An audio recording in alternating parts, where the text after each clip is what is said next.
عدنان بيك، هي اجت لعندي مشان تبيع أرضها، وقلت لها مثل ما اتفقنا بالضبط، لهيك حملت حالها وراحت. ايه حسن بيك، فهمت شو قلت ولا تشغل بالك بالموضوع. يلا يعطيك العافية. شو كنتنا المنزعة ما انقلعت؟ وينها هي والأولاد هلأ بالله؟ عم تحاول انها تبيع الأرض.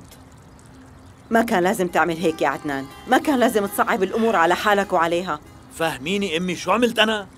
عدنان، لو عطيتها حقها ومصرياتها كانت من زمان أخذت أولادها ومشيت. أنا من الأول قلت لها ابعتي الوكالة وخدي حقك على دوزبارة، هي حملت حالها وإجت.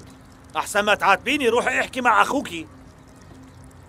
وشو علاقة فرات؟ عم يوقف مع هديك المأنزعة ويساعدها. هلا قال لي الدلال حسن، قال له هي صديقتي المقربة إلي ويا ريت تساعدها. من ايمت صارت صديقته ماني عرفان.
أهلا وسهلا. نهارك منيح إن شاء الله؟ ايه. ومعدتك لسه عم توجعك؟ لا تحسنت. شفتي قلت لك رح تتحسني. نيبال، هالولد شو كان له شغل ببيتنا؟ أي ولد؟ هادي اللي طلع من عنا من شوي، بلال. شفته وهو رايح بالمركب. أنت من وين بتعرفي بلال؟ هو رفيقي بالمدرسة وكمان ابن أخوه لصاحب الشغل تبعك. إجا مشان ياخد مني الأجار. مو على أساس أنت من أسبوعين دفعتي الأجار؟ ما دفعته، نسيت أدفعه. بس أنت قلتي لي إنك دفعتيه. شبك يا عائشة؟ حاجتني إيه؟ لا تواخذيني أختي، أمانة أنا انشغل بالي عليكي. وليش لا ينشغل بالك علي؟ الولد كان عنده شغل هون ومرق بطريقه وأخذ الأجار. وشو شغله بهالمنطقة؟ وشو بيعرفني أنا؟ شو سألته يعني؟ طيب ماشي، أنت ليش هيك معصبة من كل شي اليوم؟ لا ماني معصبة ولا شي. يلا روحي غسلي إيديكي وغيري أواعيكي، ويا ريت تبعدي عنه. قصدك عن بلال؟ طيب ليش؟ لأنه عم قول بعدي عنه.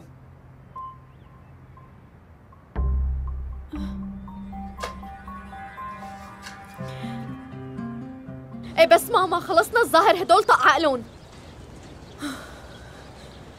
رجاء ترك رسالة بعد سماع الصافرة. خلدون ليش لسه مسكر موبايلك؟ رجاء اتصل فيني.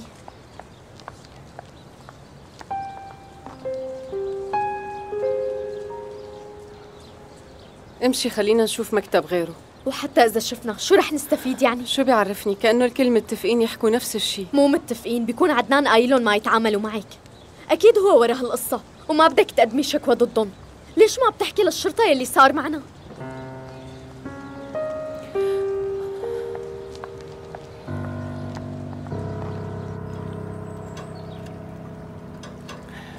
صدف؟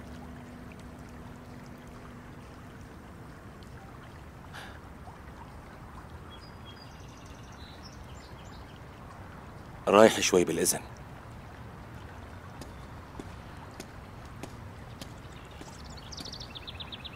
جواد حبيبي خليك قاعد هون ماشي؟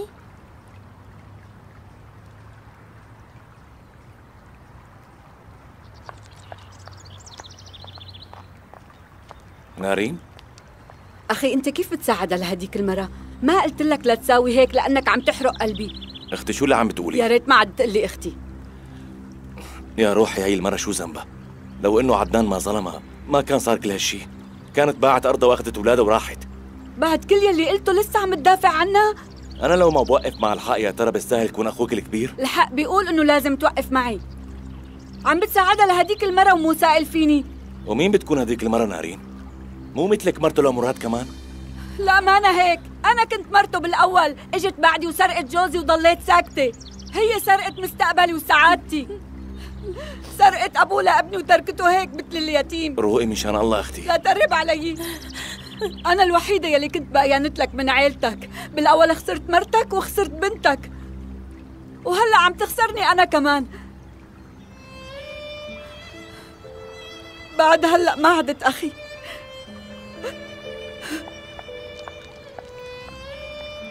نارين وعياني على الحكي اللي عم بتقوليه؟ نارين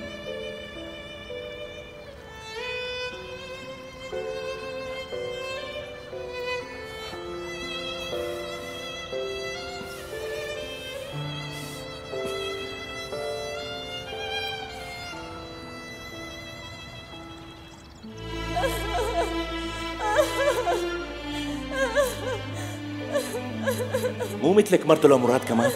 لا ما أنا هيك، أنا كنت مرته بالأول، إجت بعدي وسرقت جوزي وضليت ساكتة. هي سرقت مستقبلي وسعادتي. سرقت أبوه لابني وتركته هيك مثل اليتيم.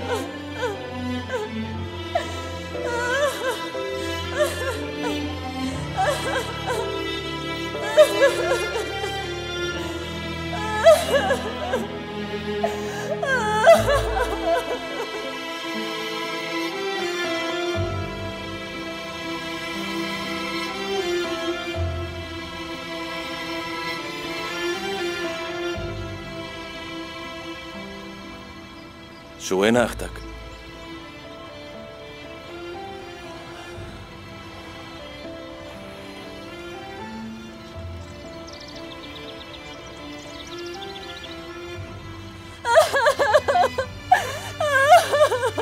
ليش خدعتنا؟ أنا بكرهك، ليش خدعتنا وكذبت علينا كلنا؟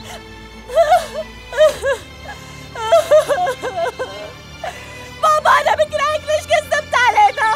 ليش هيك سويت؟ بابا أنت كذاب، أنا خلص ما عاد أحبك أبداً.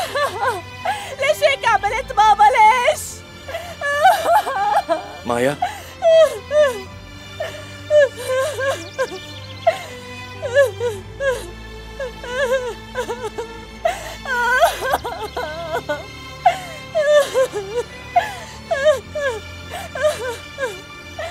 خلص مايا بكفي.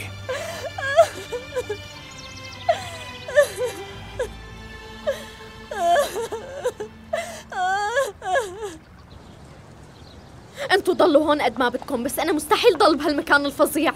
ولوين بدك تروحي انتي؟ ها؟ رح نحاول نلاقي حل سوا، وانا اصلا لهيك عم بركض واشتغل. عايدة ممكن توقفي؟ ايدي عم توجعني. بعدين ليش عم تتصرفي على اساس الذنب علي كله؟ لانه هو هيك مزبوط. كنت بتمنى انا اللي موت مو ابوكي. ايه يا ريت.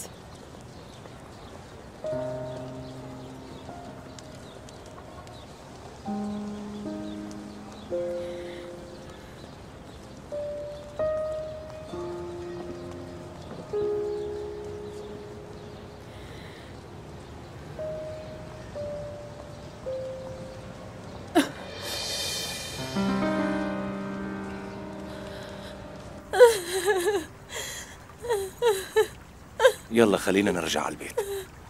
يلا. بعرف يلي مخبينه. بعرف انه البابا كان متزوج اختك يا عمو.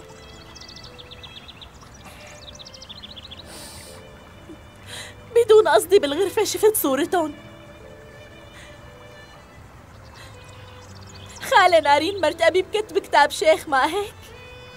لهيك بتكرهنا وما بدها تشوفنا أبداً.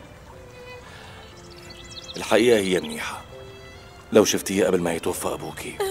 طيب نحن والماما شو ذنبنا؟ ما حدا له ذنب بهالموضوع. ليكي اختي نارين وابوك المرحوم مراد تزوجوا من سنين طويلة وصار لهم عرس كبير بالضيحة. بالاول هن كانوا كتير مبسوطين، بس مراد كان طموحه كبير وعرف انه ما رح يقدر يعيش هيك. راح على اسطنبول واخذ نارين معه، وهنيك بلشوا يأسسوا لشغل. اختي نارين بنت هي الارض، لهيك ما قدرت تعيش باسطنبول، رجعت لهون وتركته هنيك. كان كل شهر يجي لهالفتي يقعد يومين ويرجع على اسطنبول، ووقتها تعرف على امك وحبها وتزوجها رغم انه الكل كانوا معارضين. لما كتب كتابه بالمحكمة على امك نارين انهارت، بس ابوك قد ما بيحب امك وبيعشقها ما قدر يحكي لها الحقيقة، بفضل انه يبقى عايش هيك بالظل وحاول انه يخفي كل شيء عنها. والله ما عم صدق، كأنه يلي عم بيصير كابوس مع ميتي. البابا صار له سنين طويلة عم بيكذب علينا.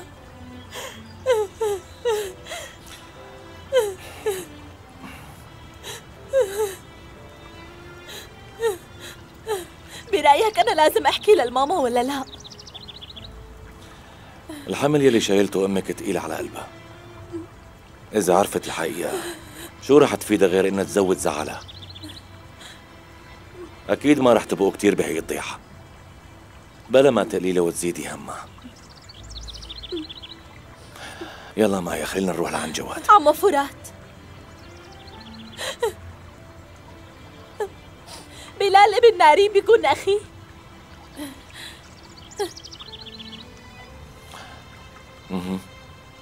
مزبوط، بلال أخوكم، مشان هيك هو حاقد عليكم. يلا نرجع.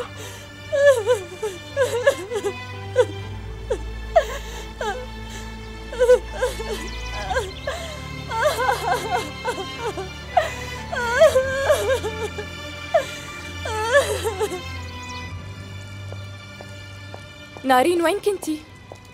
ماما شو بلال؟ وين كنتي؟ انت منيحة؟ انت يلي وين كنت؟ كنت قاعد هون عم استناكي. يا حبيبي انت.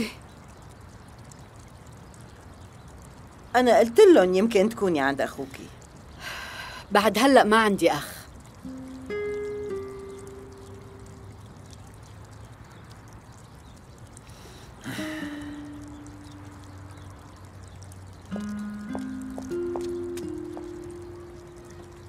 عمي شو صاير؟ الحقها خليها هي تحكي لك.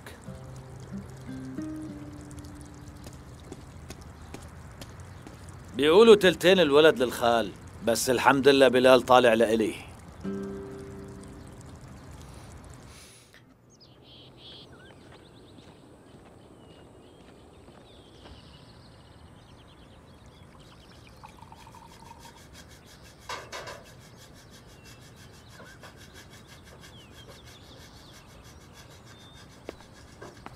مرحبا.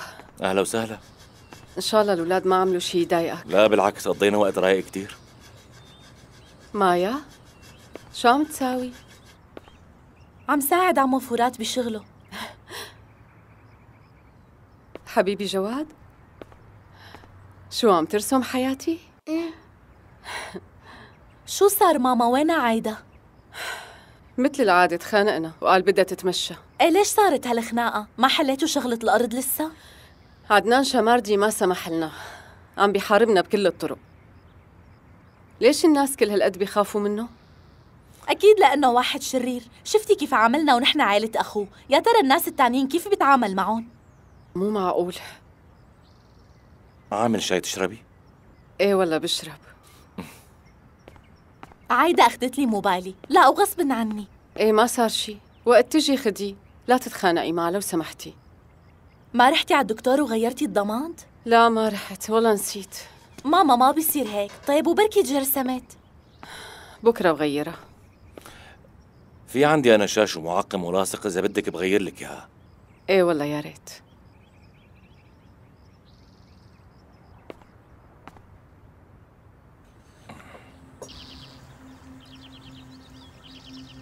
ايه تأخرت عن موعدها.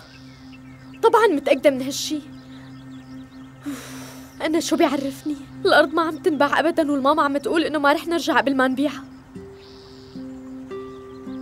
خلدون، فوراً لازم نلاقي حل هالمشكلة. أنا كتير مرعوبة ومتوترة. طيب ماشي تمام، رح شوف شلون بدي روح لهونيك. شو كان اسم رفيقك شاهين؟ رح حاول لاقي، أكيد إذا سألت حدا رح يدلني عليه.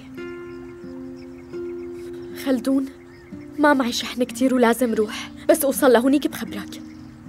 أنت اتصل بشاهين وأعطيه رقمي خليه يحاكيني. طيب تمام.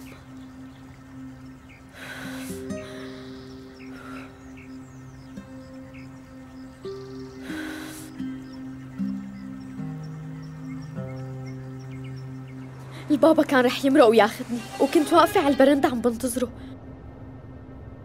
ومن شوي اتصل ابن عمي وقال لي انه البابا تعرض لحادث سيارة. لا يا بنتي، شو هالخبر؟ سلامته. الله يسلمك، شكرا. طبعا لما سمعت هالخبر طلعت من البيت بسرعة وما أخذت جزداني معي. أبوكي بأي مشفى يا بنتي؟ من شان نوصلك على الباب. بصراحة ما بعرف، لأنه موبايلي خلص شحنه. انتوا إذا وصلتوني لجنب القلعة بكفي، أنا بدبر حالي. إيه مو معقول، عمك بيوصلك للمكان اللي بدك إياه وبيسلمك لأهلك. لا شكرا، أصلا ابن عمي بده يجي على القلعة وياخذني. حضرتك بتقدر تزيد السرعة شوي لو سمحت؟ لا يا ماما، ما بصير تبقي هيك، ما بظن إنه هذا اسمه تضميد. معقول هالحكي مايا؟ المهم إنه الجرح تعقم. عن جد شكرا كتير فرات بيك. ما في داعي للشكر. مايا اطلعي نادي لأختك، بكفي هيك، خليها تجي. ماشي ماما. بتكوني جعتي، في عندي غدا من امبارح منسخنه وبنعمل صحن سلطة معه. لا تعذب حالك لو سمحت، نحن زعجناك بقعدتنا عندك. ولو شو هالمشكلة، أنا وجواد رح نحل هالموضوع.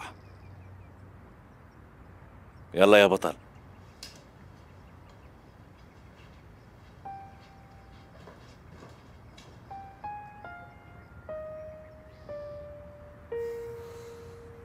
يستاهل حتى لو كان خالي. ليك يا عمي عدنان، منتبه علينا أكثر من أبي حتى. خالي شو عمل غير إنه ركض ورا هالمرة وولادها بالله؟ أنت لا تشغلي بالك، أنا رح روح وأحكي معه. ما بصير يا روحي، لا تاخد على كلامي. فرات بضل أخي، ممكن نتخانق ويصير بيننا خلاف، بس أنت ما بصير تعمل هيك يا بلال. هاد بضل خالك وكبيرنا.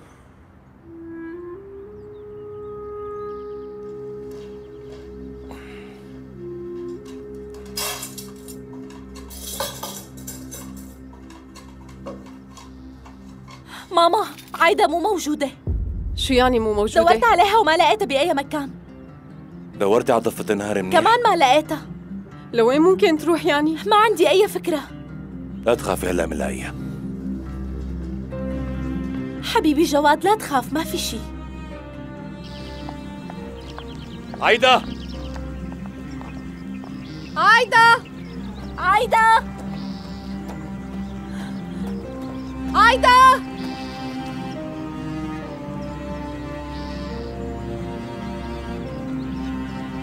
عايدة،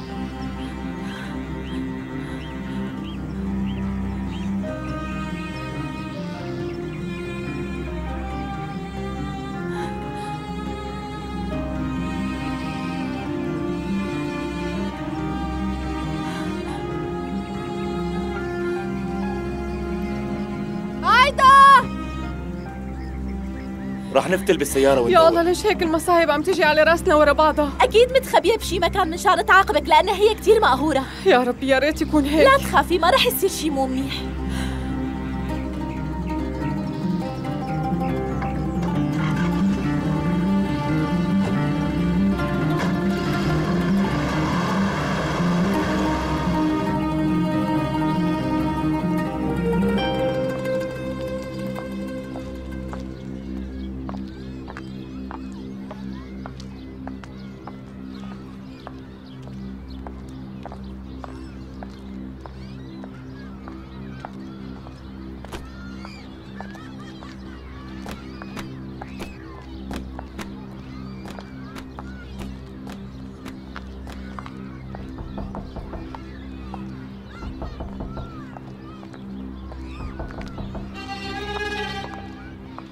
مرحبا، ممكن أسألك؟ تفضلي بنتي. القلعة من أي جهة يا ترى؟ في شي طريق مختصر بيوصلني لهونيك؟ بتروحي من هون دغري وبعدين على اليسار بتلاقيها قدام. فهمت، شكرا. أهلين.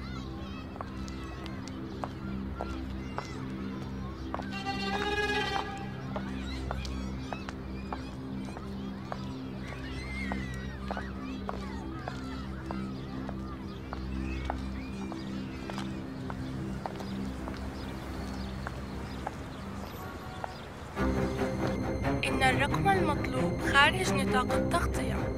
لسه الموبايل مسكر، أكيد بيكون صاير له شيء. لا ماما لا تحكي هيك لو سمحتي.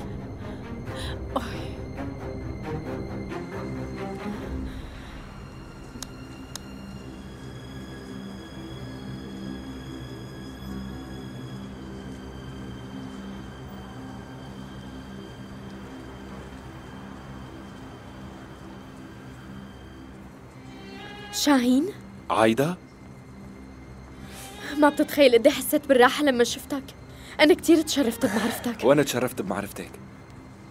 لا تواخذني بس أنا هلأ مستعجلة كتير. بتمنى تعطيني المصاري لأنه لسه بدي روح على المطار. المصاري ما معي. شو هالحكي؟ بس خلدون قال لي غير هيك. كيف بدك مني أحمل كل هالمصاري؟ يعني نحن طلاب وقلنا ظروفنا.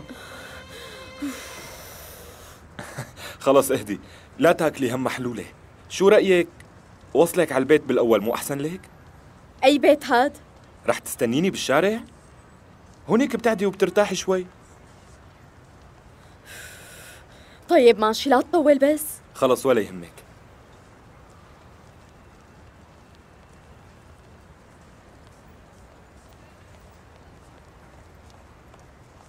قالت بدها تتمشى شوي، مستحيل تكون وصلت لهون بهالوقت. كانت عم تقول بدها تروح على اسطنبول لتكون راحت عن جد. كيف بدها تروح وما معها ولا ليرة؟ أكيد عم يصير معها شي سيء.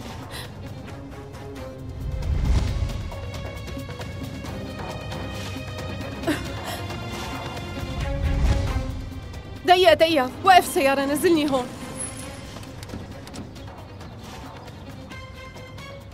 شو صار؟ لوين رايحة؟ أنا بعرف وين ممكن تكون عايدة.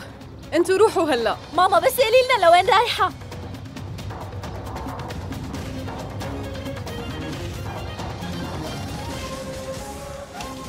أيوة، وأخيرا وصلنا. تفضلي. لا تواخذيني، البيت مكركب شوي.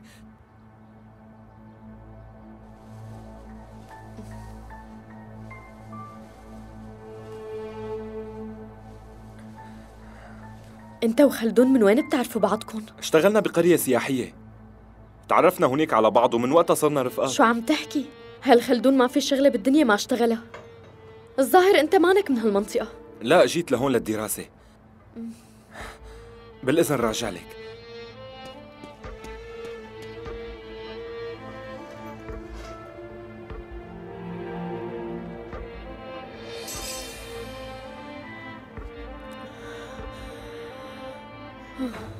عايدة، انت مبين عليكي كتير متوترة، خدي اشربي شوي.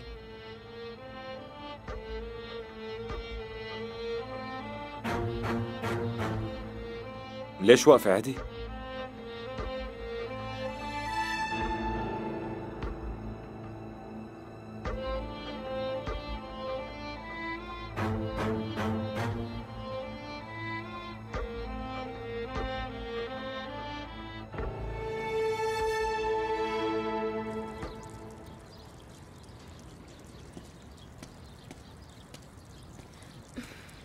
ارتاحي امي، ليش متضايقة؟ خلص هي بقينا لحالنا.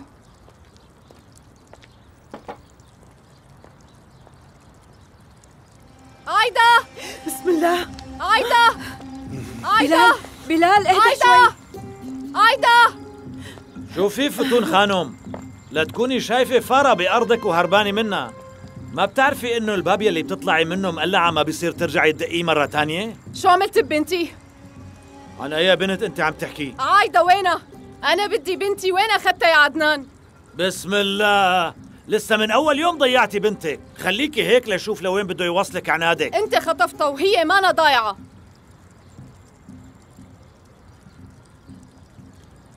يا الله دخيلك، الهوا والمي عنا ما فادوكي بالمرة. أنت ضيعتي عقلك، ما ضيعتي بنتك. أنا شفته، بعتت زلمة حتى يراقبنا. وين بنتي؟ شو عملت فيها؟ قول. لا انت مجنونه على الخالص. خلص مرتخي روقي شوي. إذا بدك الأرض خدها وراح اتنازل لك عنها، بس رجالي بنتي عايدة بسرعة. شو عم تقولي يا مرا؟ نحن مو قطاعين طرق، إذا خطفت بنتك شو بدي أعمل فيها؟ إذا بنتي بتأذوها بحرق الكل، وأولهم بلال. رح بهدلكم بهدلة الكلاب بالمحاكم، أنت واللي معك رح تعفنوا بالسجن. اهدي يا بنتي واحكي لنا بالهداوة شو اللي صار. عايدة ردي علي إذا عم تسمعيني. أنت الظاهر لسه ما قلتي. بلال أنت لا تتدخل. وين راحت يا ترى؟ صدقيني بنتك مو عنا. اسمعي تعي عيدي هون ونحن مندور لك عليها. لا بعد ايديك عني. خلص أنا ما عاد أوثق بحدا منكم. ايه بكفي، شو هاد؟ نحن ما عملنا شي لعايدة. ابنك عم بيحاربنا قدرية خانم، نبه كل الأوتيلات مشان ما يستقبلونا، خوف المكاتب العقارية وبعد زلمة يمشي ورانا. وهلأ بنتي مو مبينة، بنتي انخطفت وابنك هو اللي أخدها.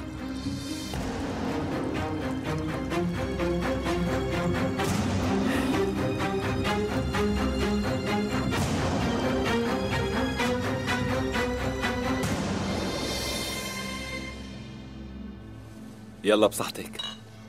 انت ليش عم تأخرني هيك؟ أنا بس بدي آخذ المصاري وروح من هون، إذا ما بدك تعطيني إياهم. خلص يا حلوة صبرك علي، أنا كنت عم بحاول خليكي ترتاحي مو أكتر.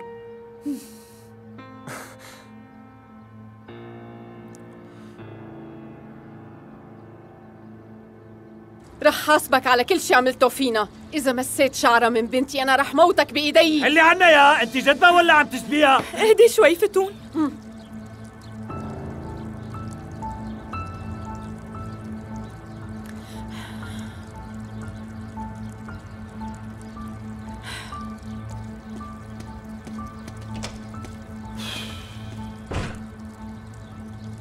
وين أمي؟ كانت هون هلأ. طالع لها. هالمرة مثل دبور وزن على خراب عشه. يا الله دخيلك لوين راحت؟ لهلا لسه ما رجع وما عم يرد على موبايله. طولي بالك يا روحي. كيف بدي طول بالي خلدون؟ ماني عرفانة ليش قاعدة هون كل هالوقت. انت اشتري لي تذكرة عن طريق الانترنت ولما اوصل بتستقبلني بالمطار. يا روحي أنا في عندي شغل وما عندي وقت هلأ لأدخل على النت. اتصل بشاهين وخليه يستعجل شوي بالرجعة. خلدون هلا وقتك وقت الشحن، الله لا يوفقك.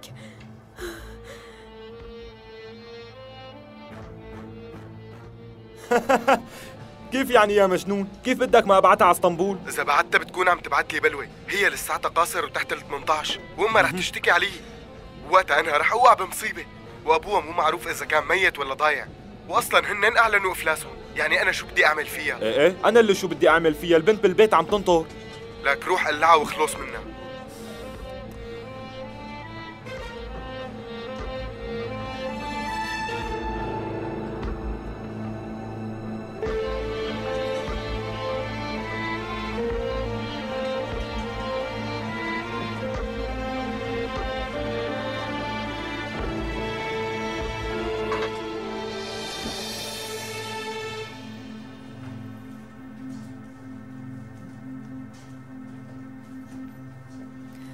ايه نعم يا لؤي بيك. فتون شمردي أنا يلي قوصتها. شلون صارت القصة؟ ومن وين جبتي السلاح يلي قوصتيها فيه؟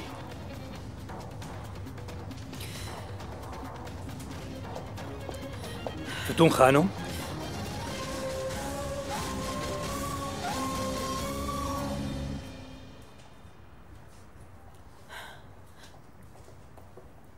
لا تدمريني.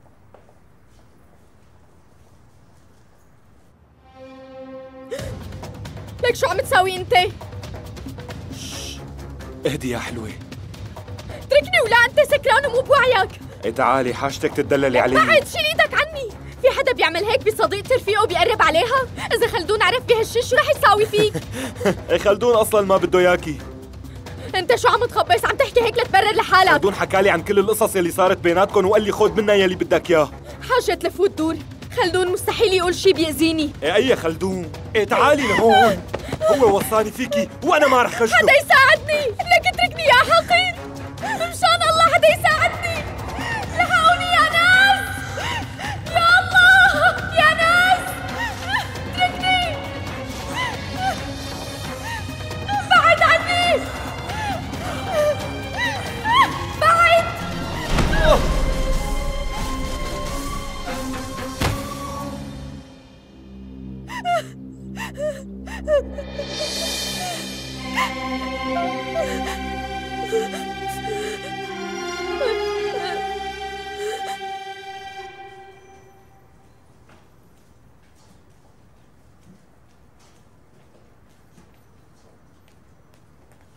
أنا بدي أشتكي على عدنان شنفاردي، خطف بنتي عايدة. فتون خانم، قبل شوي نارين خانم قالت إنها قوصتك. الموضوع كان غلطة. بنتي انخطفت وأنا جاي أقدم بلاغ.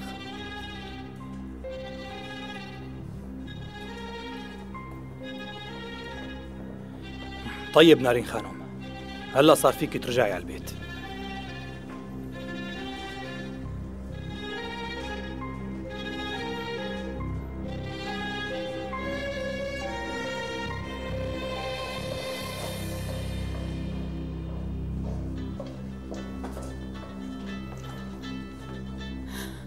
ألو، في شي جديد صار معكم؟ لسه ما لقيناها، انت وينك؟ أنا حالياً موجودة بالمخفر.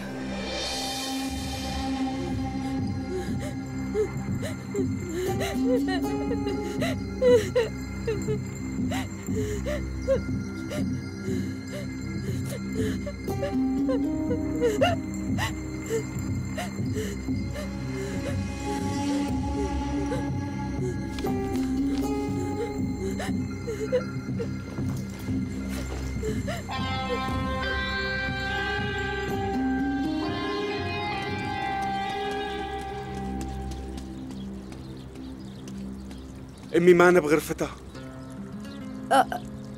بس ما تكون مشيت ورا ضرتها فتون. مو هديك قالت رح بهدله لبلال؟ ليك هي نارين. نارين وينك انتي؟ ماشي بنت خالتي، ارجعي على البيت فورا. هالمرة الحقيرة عن جد راح تشتكي اني خطفت بنتها. بقلي عقلي اروح اخنقها بايدي التنتين.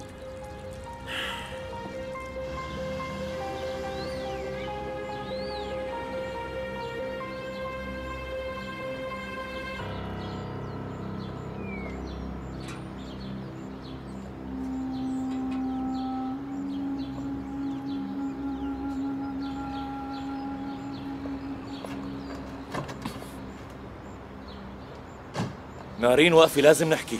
اترك ايدي، خليني روح. شو صار؟ انت شو عم تعملي هون؟ هالمرة اجت تشتكي على ابن خالتي عدنان، اتهمته بخطف بنتها. عندك علم بهالشي؟ وانت ضل عم تساعدهم، اوعى تقصر. شو هادية؟ عدنان خطف اختي من شان الارض، انتو شو طينتكم مفكرين حالكم بالغابة ما في لا قانون ولا شي؟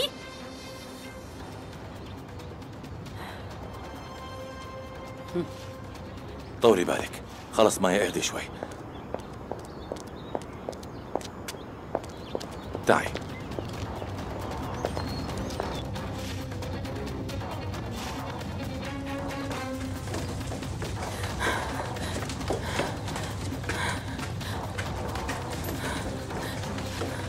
شو؟ ما في حدا. عايدة!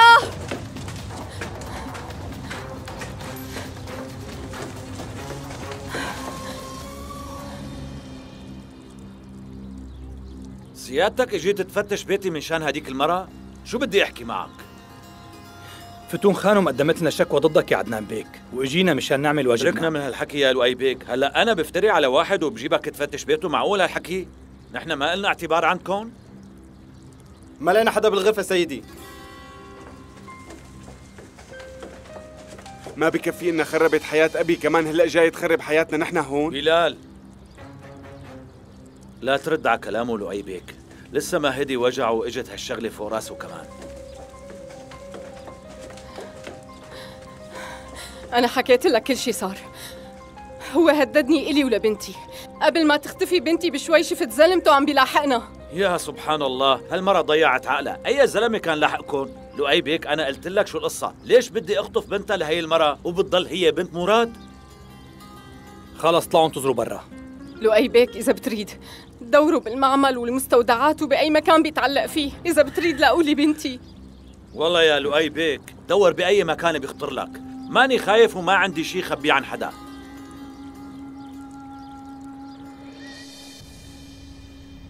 اختك عندها شي مشكلة ما لكم خبر فيها؟ كلنا عنا نفس الهموم والمشاكل، وضعنا معروف للكل. بجوز عندها شي وضع خاص؟ لو كان في شي كنت عرفت. يعني صحيح نحن ما بنتفق، بس هي ما بتخبي عني شي.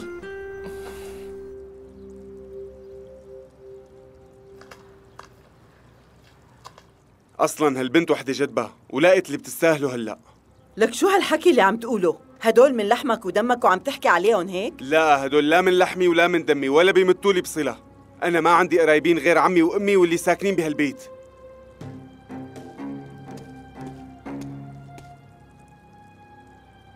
سمعتي كلامه؟ طول هالسنين عبيتي براسه وحرضتي ضدهم. وانت كمان ما كنت تحبيهم يا خالتي، وكنت كنتك الوحيدة على حياة مراد، وهلأ تغير الوضع؟ فتون صارت كنتك كمان؟ رسمياً مرته.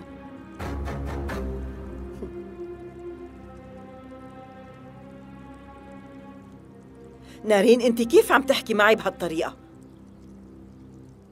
لا تواخذيني خالتي،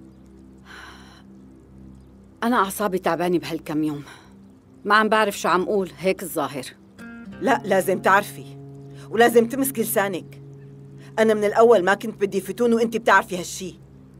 أنت أول وحدة خطبتها لابني وأنت كنتي اللي بحبها، وكل اللي إجوا بعدك ما لهم قيمة بنوب. بس شو بدنا نعمل؟ مراد ترك مرته يلي مثل الوردة قاعدة هون وراح تعلق بفتون.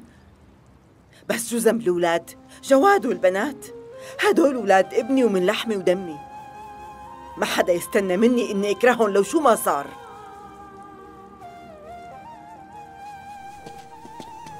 مو موجودة. شي حدا يقول لي شو نساوي؟ لا تشغلوا بالكم، رح نضل عم ندور عليها.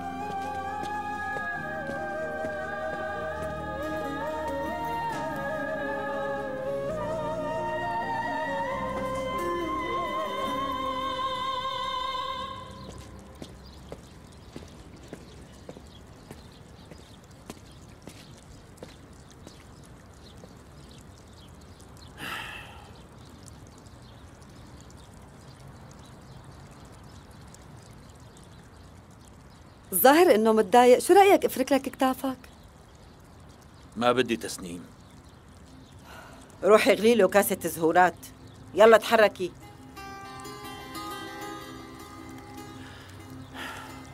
عدنان انت بتعرف مكانها للبنت؟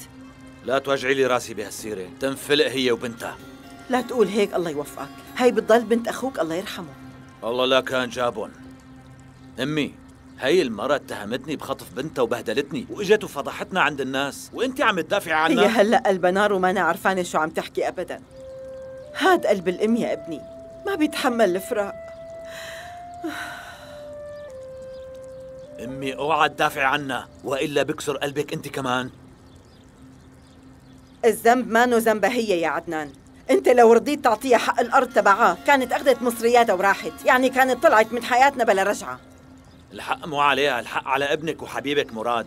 الارض يلي ورثها من جدوده راح وكتبها باسم هديك الحرمه، وهالخانم لو بتموت ما بشربها شفة مي منها.